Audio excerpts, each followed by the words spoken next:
நண்பர்களே, இங்க பாத்தீங்களா, பனைமரத்துல படிக்கட்டு வச்சிருக்கு. இது எங்க இருக்குன்னா, சாத்தாங்குளம் பக்கத்துல இருக்கிற சாலைப்புத்தூர்ல தான் இது இருக்கு. பாருங்களேன், இந்த மரத்தை பார்த்தாலே இந்த ஒரு பனை மரத்துக்கு அடையாளமா இருக்கிற மாதிரி இருக்கு. நானும் ஏறி போய் பார்த்தேன். நமக்கு புதுசா ஏறினோன்னே கொஞ்சம் அது ஒரு பயமா தான் இருந்தது.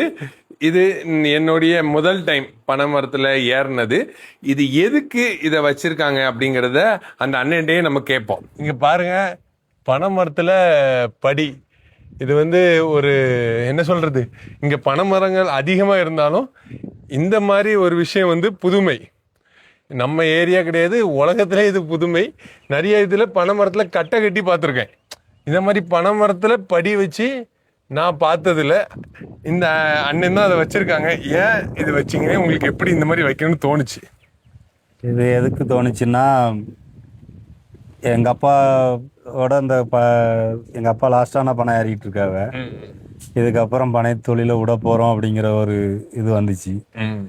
சரி, நல்லா பனை கருப்பட்டி எல்லாருக்குமே கொடுத்துட்டு இருந்தோம், பயணி எல்லாம் கொடுத்துட்டு இருந்தோம், நல்லா உற்பத்தி பண்ணிட்டு இருந்தோம், நல்லா செழிப்பாக வாழ்ந்துட்டு இருந்தோம்.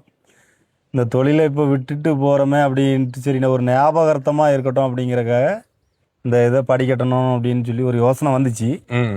அப்போ அந்த படிக்கட்டுற அண்ணன்ட்ட கேட்குறப்போ, வெல்டிங் அவங்ககிட்ட கேட்குறப்போ, ஒரு இன்ஜினியர்கிட்ட கேட்கும்போது, நாங்கள் நிறைய இடத்துக்கு வேறு மாதிரி வெல்டிங் இந்த இதுக்கெலாம் போயிருக்கிறோம், ஆனால் இது எப்படின்னு தெரியலேனே அப்படின்னு சொல்கிறப்போ, ஏணி மாதிரி அடிக்கவான்னு கேட்டாங்க. இல்லை, ஏணி இதெல்லாம் வேண்டாம், அது கம்ஃபர்டபுளாக இருக்காது, எனக்கு இந்த பஸ் படிக்கட்டு மாதிரி படியிலே ஏறி போகிற மாதிரி நீங்கள் ரெடி பண்ணுங்க அப்படிங்கும்போது நிறைய செலவு வருமானே விட்டாங்க.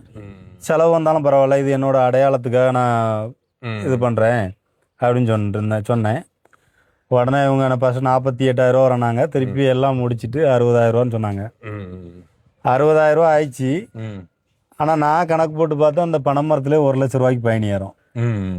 ஒரு பால் மாடு கூட நீங்கள் தீவனம் வைக்கணும், தண்ணி வைக்கணும், எல்லாம் பண்ணணும்.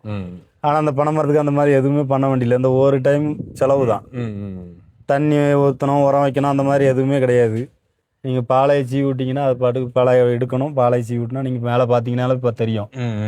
இப்போ புதுசாக ஒரு பாலை நான் இடிக்கும் கிடக்கு, இங்கே ஒன்று கிடக்கு, அங்கேயும் ஒன்று கிடக்கு. ஒரு பாலையிலையும் ஒரு கலசம் பயணி நிறைஞ்சு கவலும். 10 பாலை இருக்குன்னா 10 கலசம் நிறைஞ்சு கவலும். 20 லிட்டர் ஆச்சு.